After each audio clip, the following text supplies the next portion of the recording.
Finally, I'm free from that burden. Starting today, my parents are moving in with me at my house.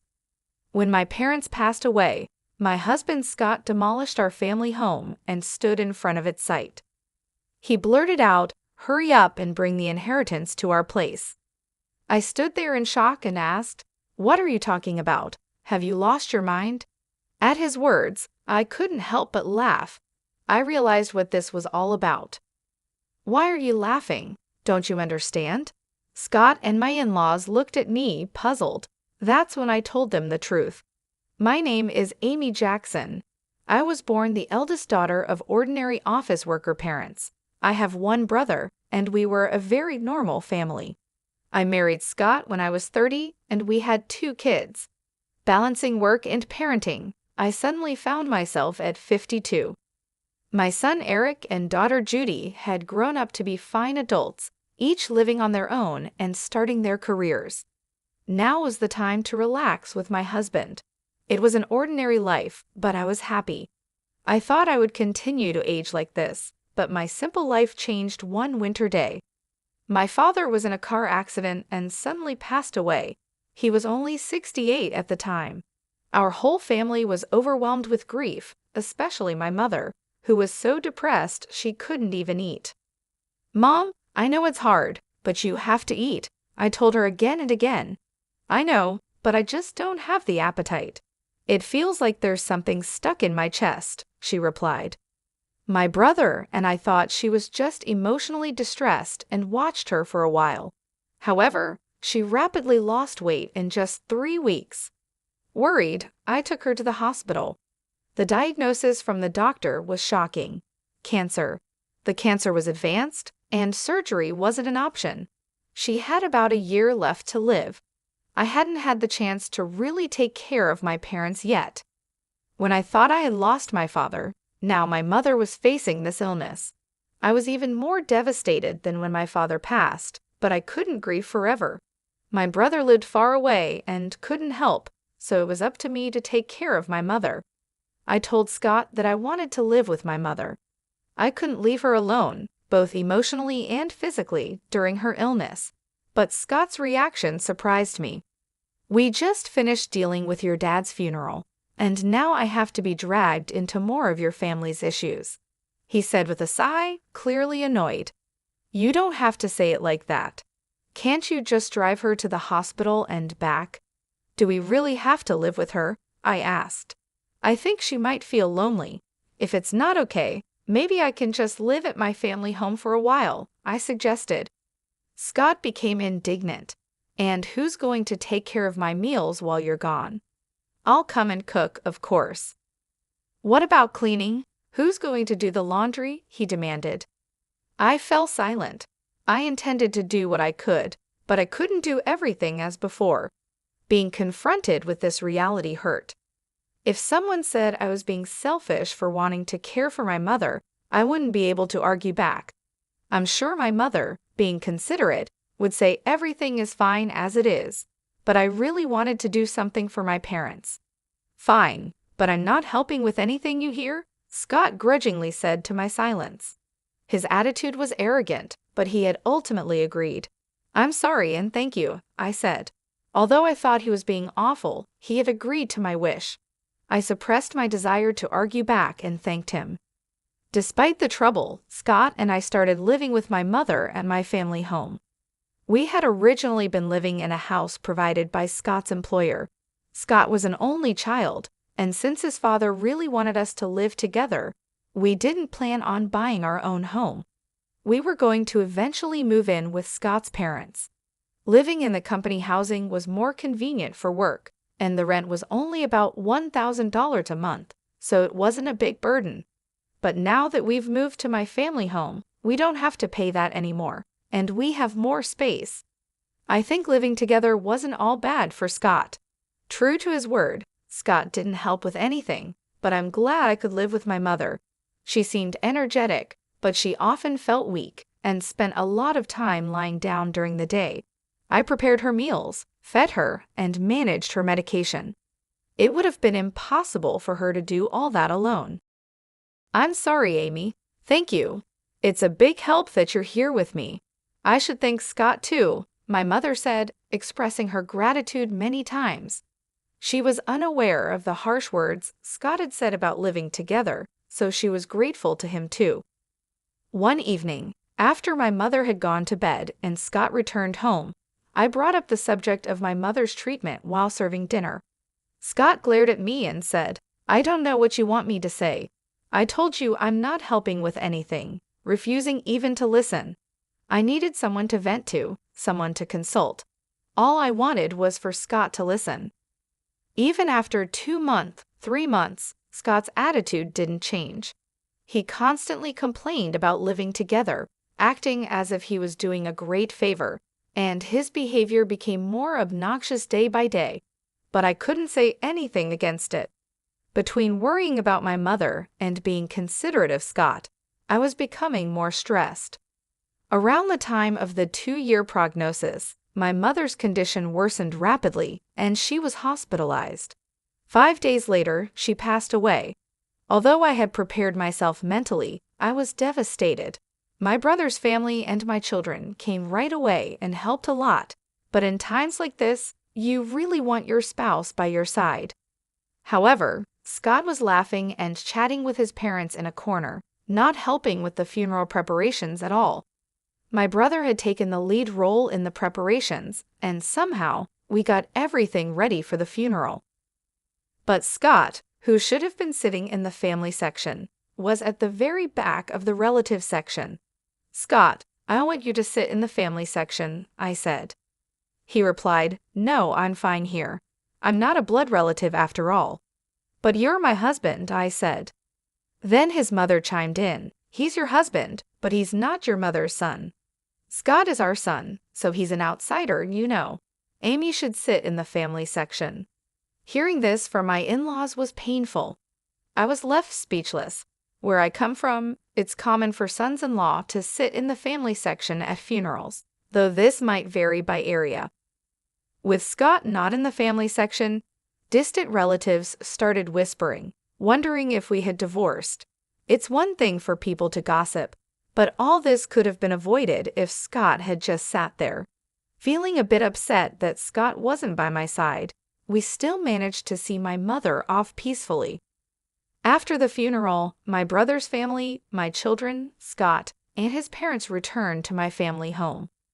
"Thank you for coming, especially at such a busy time," I said to my in-laws, offering them some tea. They laughed and replied, "Really, it's something. First your father, now your mother. These funeral expenses are a burden for us too, but at least that's the end of it." I was stunned by their words. What did they mean by that? I couldn't believe they would say such a thing. I forced a smile and excused myself.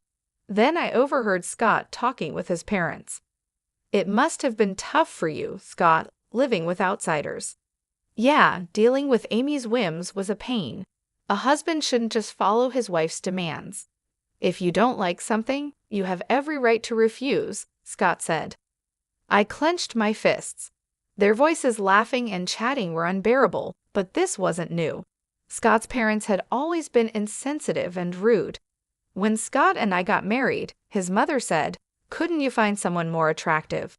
I can't expect much for grandchildren." His father joked, "They say beauty gets boring after 3 days. With Amy, you won't get bored," and Scott just laughed. Reflecting back, neither Scott nor his parents had said a single comforting word to me, either at my father's funeral or after my mother's passing. Instead, they ridiculed me. I had felt sorry for imposing on Scott, but now I questioned his behavior as a person. I had been too concerned about Scott, while just wanting to do right by my mother. I realized I shouldn't have felt so guilty towards Scott, especially since he wasn't supportive. While I simmered in anger, Scott and his parents continued to laugh and chat in another room. If my brother's family and my kids had heard them, they would have been upset, but fortunately, they were in the kitchen. I was relieved to be the only one who heard Scott and his parents' conversation. Then my mother-in-law spoke up. "Amy," she called. "Yes," I replied, startled. "Can I have this?" she asked, holding my mother's purse. Confused, I stammered, "Oh well. Your mother won't be needing it anymore, right?" Scott suggested I take it home. "Maybe I'll just keep it," she said, holding up the purse and inspecting it. I couldn't believe her audacity, especially right after the funeral. I took the purse from her and said firmly, "No, you can't." Her expression changed, not because of the purse, but because I, her daughter-in-law, stood up to her. Yet, I stood my ground. "We're not ready to sort through my mother's belongings yet. We'll distribute her keepsakes among the family later." My mother-in-law turned red with anger. "What do you mean? Are you saying I'm an outsider?" "You said earlier at the funeral that even Scott was an outsider to my mother. How come Scott is an outsider but your family isn't?" I retorted. Hearing this, Scott and his father also turned red. "What are you saying? Apologize to Mom. How disrespectful of a daughter-in-law to talk like that." Their commotion drew everyone from the other room. I didn't expect to be called an outsider after all the effort we put into attending the funeral. "Let's go home, Dad," my mother-in-law shouted at me in front of everyone and stormed out of our house. For some reason, even Scott was angry and left with his parents. "What happened? Did you really call your mother-in-law an outsider?" everyone asked me. Having heard only her side, taken out of context, it might have seemed like I was the one being harsh. But I explained the situation to everyone, and not a single person blamed me. Grandpa and Grandma should be more considerate of other people's feelings. That's just how Dad, Grandma, and Grandpa have always been. My children sided with me. But I still couldn't forgive those three. Scott hadn't come home for a while since that day, and I hadn't contacted him either. I didn't think I should be the one to apologize, and I wasn't sure if I could forgive him even if he did. But I knew things couldn't stay this way forever. Then one day, Scott came back. "Welcome home," I greeted him, suppressing the anger that flared up at the sight of him. "It's been tough, huh?" His gruff words were an attempt at showing concern, and I was taken aback. "Take the kids and go on a trip. It'll be a good change of scenery for you," he said, handing me travel vouchers. I was speechless. Instead, tears started to stream down my face. It might have been the kids' idea, but I was touched that Scott went along with it. I immediately contacted the kids to plan the trip. "Really, Dad suggested this. It's surprising, isn't it?" The kids were astonished by my proposal. It seemed like it really was a gift from Scott. "I wonder if Dad feels bad about what happened," I said, laughing. I gratefully accepted the travel vouchers from Scott.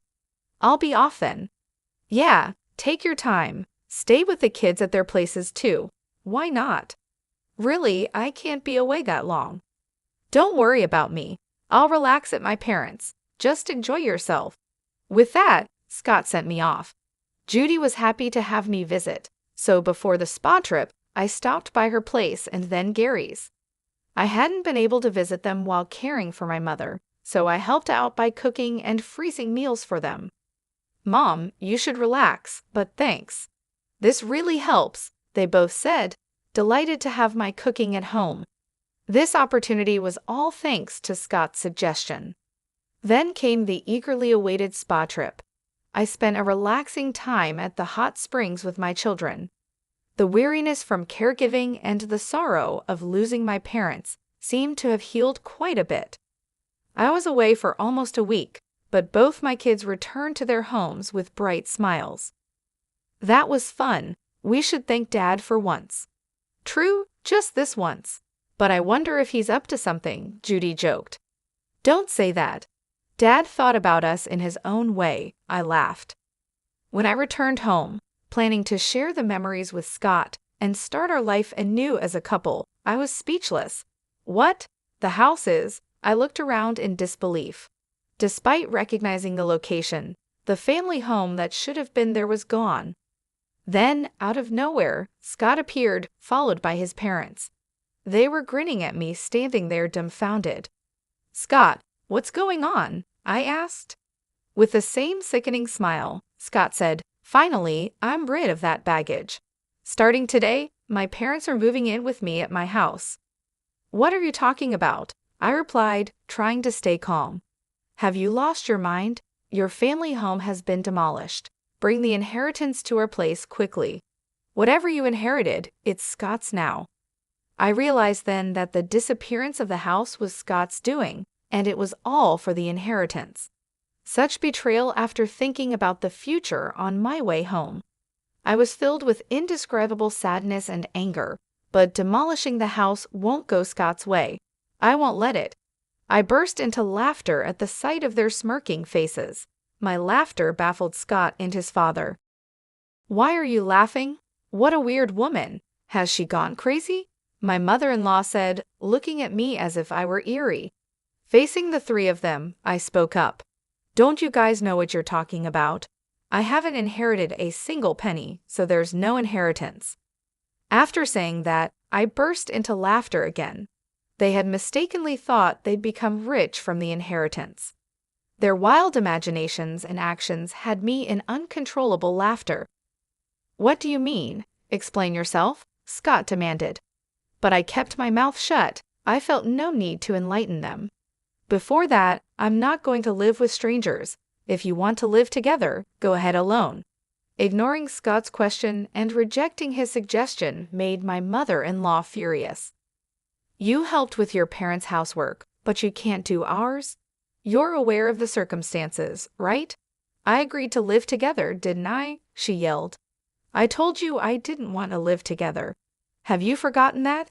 You chose to live together to avoid housework." I refuted them one after another. "Also, demolishing the family home like that, there are things you just shouldn't do." I yelled at them and then left. Behind me, Scott's voice called out, "Where are you going?" But I didn't look back. Right now, I needed to find a place to sleep for the night, and I really didn't want to see Scott's face. I immediately consulted a lawyer. Demolishing a house couldn't be that easy. The house was still in my mother's name. As I wondered which company had done it, an unbelievable truth came to light. Scott and his father had demolished it themselves. His father, who worked in demolition, enlisted the help of acquaintances and even rented heavy machinery. The planning was meticulous. Moreover, they even gave me travel vouchers to get rid of me. Tears welled up in my eyes at the realization of being deceived. The frustration was unbearable. Is there any way to punish all three of them? I tearfully explained my situation. The lawyer smiled at me kindly. "Scott unlawfully demolished the house in your mother's name.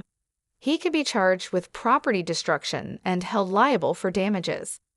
Let's start by demanding a formal apology from Scott and his parents." I nodded in agreement, and the lawyer quickly took the necessary actions. A few days later, Scott called me, furious about the legal notice he received. "What's with this certified letter?" he yelled. "Oh, you got it. You destroyed my precious house, so of course you have to compensate," I replied. "Compensate? We said we were moving to my parents' place. I demolished a house that nobody was going to live in. You should be thanking me, not asking for compensation." "Now bring the inheritance and come back home," he said arrogantly. "Thank you for demolishing my house? Don't make me laugh. And what inheritance? It's not even settled yet," I shouted back. Scott was silent, seemingly taken aback by my anger, which I rarely displayed. The reason I laughed when the house was demolished was exactly this. I had a whole year with my mother. It was obvious that we would discuss matters of inheritance. So I told my brother I didn't want anything and to give it all to him. As a result, he inherited all the cash and stocks. He insisted that I should have the house since he lived far away and couldn't manage it. If I wasn't going to live there, it could be rented out. That was the plan. Either you and your father restore the house to its original state or pay the amount specified in the letter. I was considering settling this amicably. "Well, fine. If you can't pay, I'll file a police report and sue you," I declared. "I'm sorry. I didn't think you'd get so angry," Scott said, starting to make excuses. "Of course, I'm angry. What do you expect?" I snapped. Scott seemed to think that if my family home was gone, he wouldn't have to live with his parents. His father had always wanted to live together and had a fondness for Eric. Scott had refused to live together before, citing difficult commutes, but his parents thought I was the one against it. So he convinced them by demolishing my house and making it seem like I'd move in with them with the inheritance. But I couldn't forgive him after hearing such a thing. Please give me a break. I didn't mean any harm. Dad's sorry too. If he's truly sorry, then agree to the settlement, I said and hung up the phone. Scott kept calling and sending messages, apologizing. If you're sorry, just transfer the money, I pushed him away. I knew my childhood home couldn't be restored, but this was the only way I could deal with my unbearable feelings. I stayed at Judy's place. My brother's family and my children knew about the situation, although my brother must have been angry about our house being demolished without his consent. He said, "I won't interfere, but I'll help in any way I can. Do what you think is best, Amy." Everyone condemned Scott's actions and supported me. A month passed without any compensation or alimony payment from Scott. During that time, there was no contact from him. I couldn't stay with Judy forever. I wanted to get the money as soon as possible to at least establish a living foundation. Contrary to my wishes, something unbelievable happened. It was revealed by Judy. "This apron looks a lot like Grandma's," she said, showing me her smartphone screen. I was surprised when I saw it. It was a listing on a flea market app. The apron Judy mentioned, similar to my mother's, was a unique one I had made for her. "What? This is Grandma's apron. I made it, so I'm sure," I said. Judy quickly checked other listings. The seller seemed to have recently joined the app with no transactions or reviews yet. There were nearly 50 items listed, and to my horror, all of them belonged to my mother. I immediately realized it was Scott. He was the only one who could have taken my mother's belongings after demolishing the house. I called Scott right away. "What's this about the app?" I asked. "App?" Scott responded, sounding annoyed. "Don't play dumb. You're selling Mom's things without permission, aren't you? Cancel those listings right now," I demanded. Scott, sounding panicked, replied, "What? No, it wasn't me. Who else would do such a thing? I'm coming over right now to get everything back," I said and hung up. Then I immediately headed to Scott's parents' house with Judy. "Where are Mom's things?"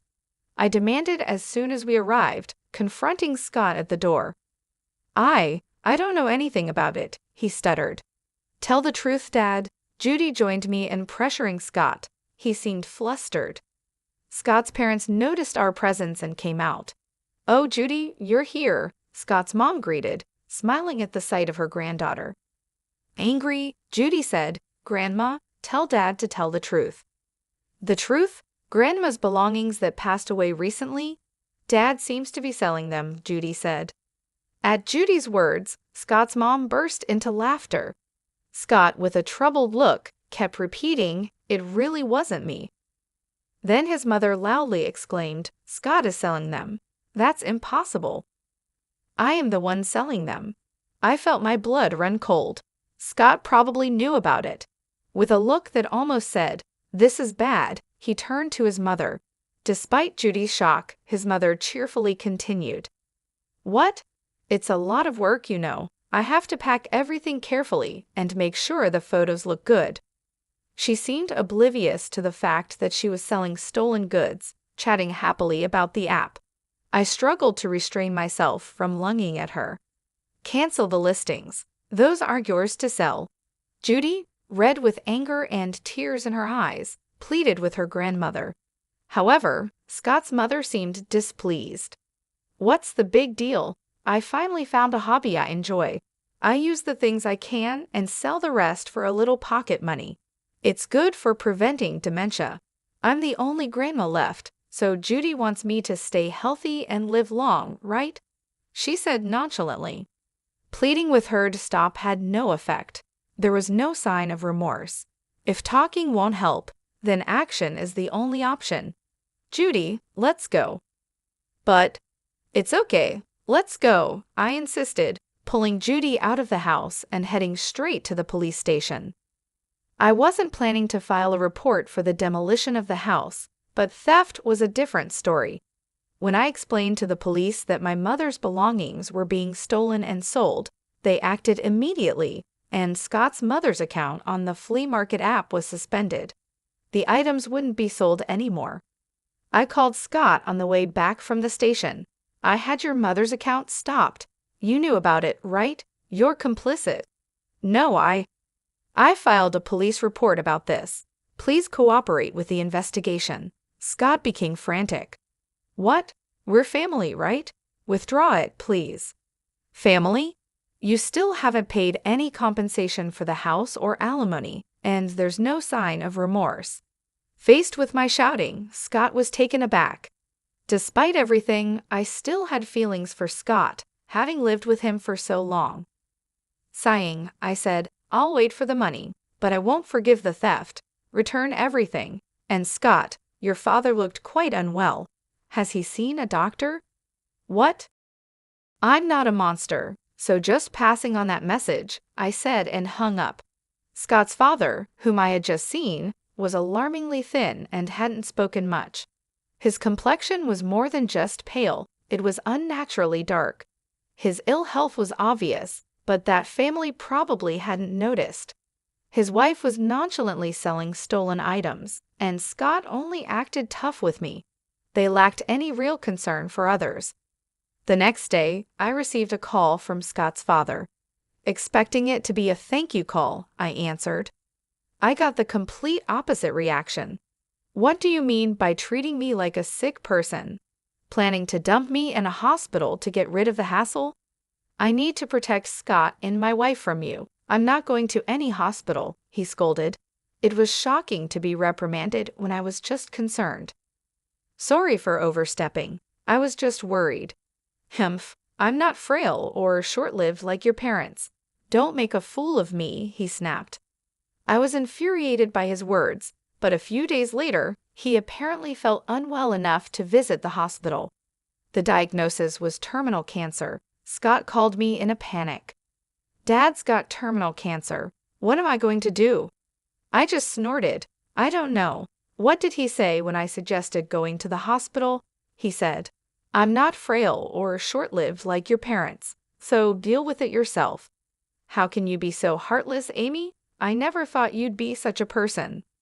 Did you ever say a single warm word when my mother was sick? Reflect on your own actions, I said and hung up. As expected, Scott's father passed away soon after. As a human being, I didn't want to harbor negative feelings towards the deceased, but recalling everything that had been done and said, I couldn't shed a tear. After his funeral, his will was found. Despite all this talk of not being short-lived, he had made thorough preparations. The house goes to the grandson Eric. The rest of the estate is to be divided between my wife and eldest son. I was surprised to see Eric's name. Scott's father had always favored him, wanting to live with him. He must have wanted Eric to have the house even after his death. It was a nuisance for Eric. Renounce the inheritance. You don't need that house, do you? I told Eric, but he was happy to receive it. Inheriting the house was more of a burden than a benefit due to inheritance tax, but if he was pleased, I had no right to say anything. Following the will, Eric inherited the house. His grandmother was happy and paid the inheritance tax. He's our successor, after all, she said. While that's not wrong, I felt a bit sad as if Eric had been taken from me. Then something unbelievable happened next. Come over to our house. Scott's call prompted me to head straight to his parents' house. When I arrived, I saw Scott's mother and Scott himself standing in front of their house, stunned. Just like I once had been, the site was filled with heavy machinery and trucks labeled with demolition company names. Workers were tearing down their house right before our eyes. What's going on? It's my house. I can do what I want with it, Eric said, appearing from somewhere, looking satisfied as he watched the demolition. Eric, what are you doing? Stop this right now, Scott shouted. Stopping it now won't make it livable anyway, Eric replied. What have you done? Scott's mother and Scott were begging Eric, but Eric just laughed. Did you forget what Grandpa and Dad did to Mom? Grandma, you were awful to Mom too, right? Did you apologize? Eric's smile turned into a sharp glare at Scott's mother and Scott. They fell to their knees as the heavy machinery continued to noisily dismantle their house. I finally felt relieved seeing this scene.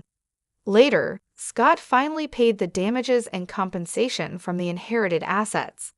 The stolen items that Scott's mother took from my mother were retrieved by Eric and safely returned to me. "You always have me and Judy," Eric said, and I finally shed tears of relief. Scott's mother and Scott, having lost their house and left with no money, were now living in a company house again. Scott and I had moved out of the company house, but now Scott and his mother had to return, becoming the subject of rumors. I explained the whole truth to Scott's colleague's wife, who we were on good terms with.